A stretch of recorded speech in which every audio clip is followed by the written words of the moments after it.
Sinestezina dirudi, baina 2-3 eguneko geldialdi baten ostean bueltan gaude eta kanpoan geunden bitartean Realak lana egin du, orain arte egin ez duen lana edo behintzat hori zirudien, eta jada bi fitxaketa daukagu, ofiziala dira jada, Kaletakar, Txaletatzar Bai, eta Gonzalo Guedes. Baina hori, oraindik ez dugu amaitutzat ematen merkatua.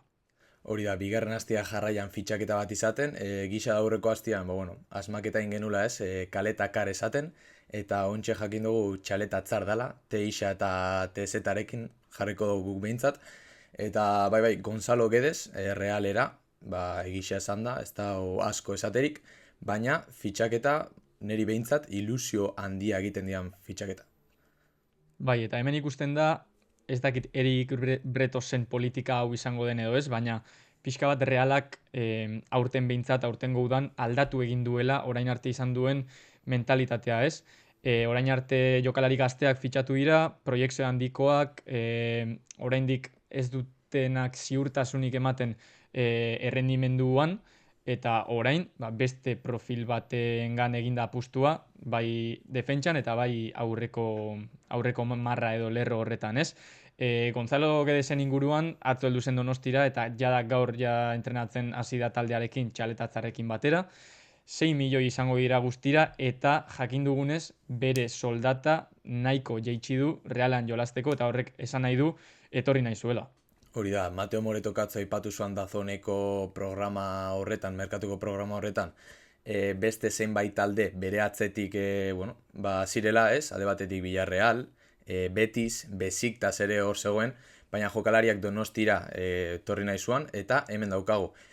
Gisa da, kasu honetan, elkarren ganako beharra dala, ze Realak Guedes bihar du, baina nik uste Guedesek ere Reala bihar duala, bere mailarik onena berreskuratzeko ez, eta 8 urteko jokalaria, dakigunez aurreko postu guztiseketan jokatzeko prest dago, eta barrenek leia politxa izango du 11 horretan postua lortzeko.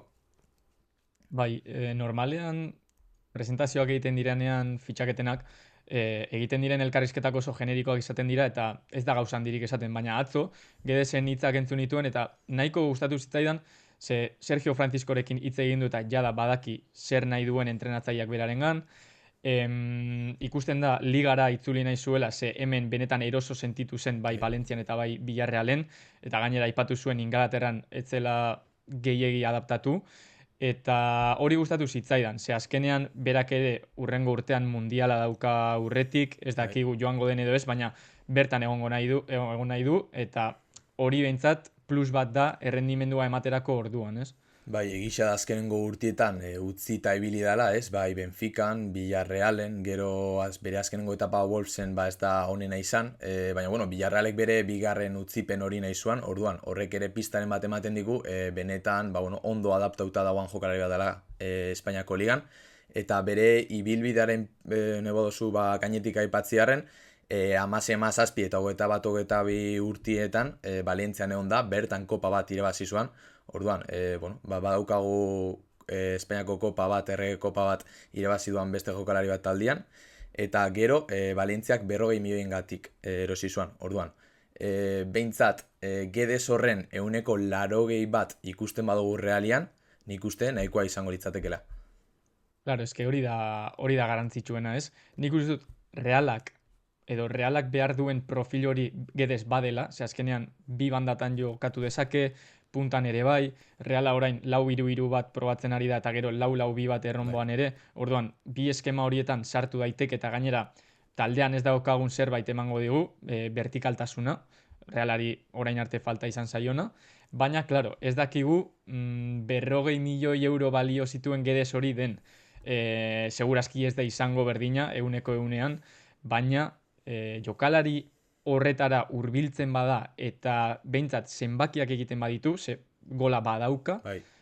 notizia ona izango da Realarentzat. Bai, bere azkenengo urtietan, urtian barkatu, 5 gol, bi ligan eta 3 ligako kopan, eta 5 Mhm. asistentzia.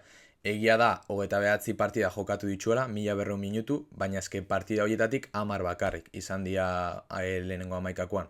Hortaz, minutu gutxi euki ditu, azkenean, partietan 15 minutu, 10 minutu, 5 minutu jokatzen baditzuzu, ez dakazu aukera askorik zozitzeko. Hortaz, ikusiko dugu nola geratzen dan aurreko linea, ze, ointxe bai, zalantzak dauz, ze lau posible titular ditugu taldian.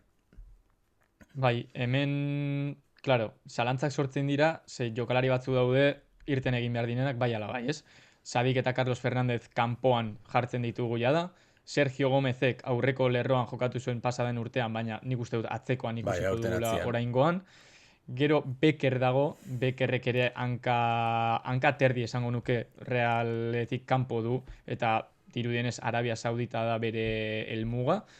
Eta gero hor beste lau jokalari daude, lau uste dut direla. Alde batetik Barrene dago eskerretik, Oiar, Karrika eta Oskarson daude punta moduan, edo Neurrian. bueno, Oiarrek bi bandatan ere jokatu dezake, ordan bost jokalari guztira, ze hor kubo ere falta da. Eta orain Guedes, 6 guztira, 3 posturentzat ez da erreza izango. Gainera urten ez dugu Europarik izango, orduan partida kargak itxio eukiko ditugu, ikusiko dobea, politxe izango da elkarren arteko leia, jakiteko nork jokatuko duan aurrian, baina nik aposturen bat egingo beharko banu hasieran, nik uste Barren edo Guedes, Oiar Koian eta eskuin egalian kubo, ikusiko dugu.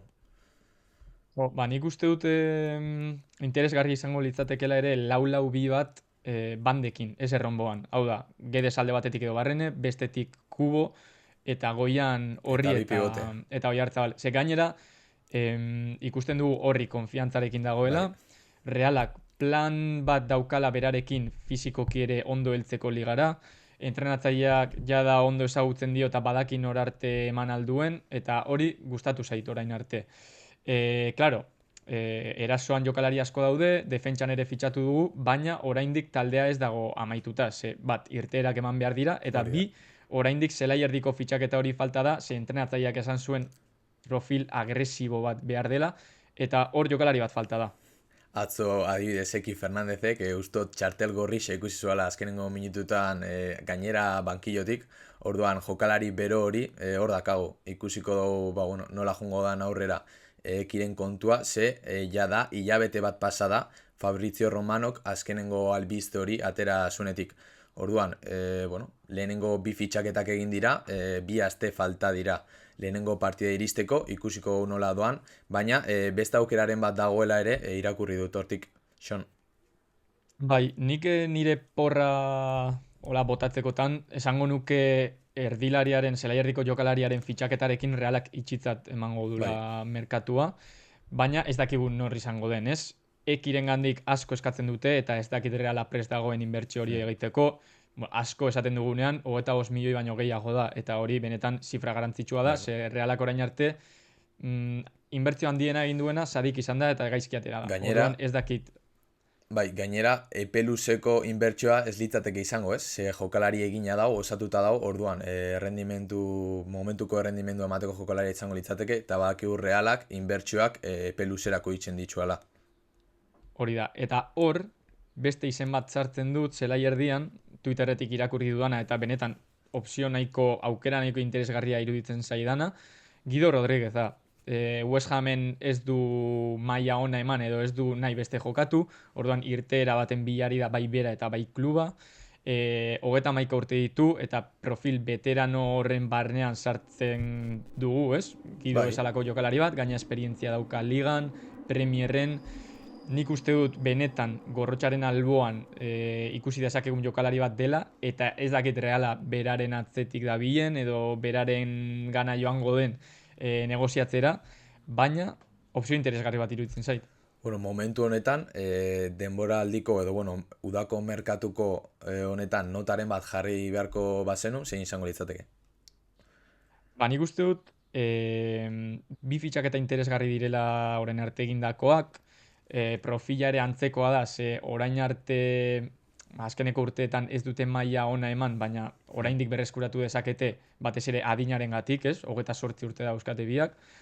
Nik txaletatzaren barkatu fitxaketari 7 bat ipiniko nioke eta Guedesenari 8 bat oraingoz. Gero ikusiko dugu denborarekin. Bai, orokorrean nik ere, fitxaketen bai baja eta bai fitxaketen kontuari 6,5 emango nion. Ze alde batetik egisa da Claro, fitxaketa osonak direla, baina eske gauza asko daude pendiente, batez ere irtenen gatik. Osea, Becker, Sadik, Carlos Fernández, osea, jokalari asko daude. eta arazoa da 10 egun falta direla Mestaian debuta egiteko ligan. Eta 10 egunetan bat batean lau irtera ematea eta fitxaketa bat oso zaila da. Orduan ikusiko dugu Realak nola daraman timing hori, baina oraingoz lana ondo eginda, baina oraindik asko geratzen da egiteko. Bai, asko geratzen da eta ikusiko dugu ea Gedesen Lei del Ex hori ematen dan lehenengo jardunaldian. Espero dugu,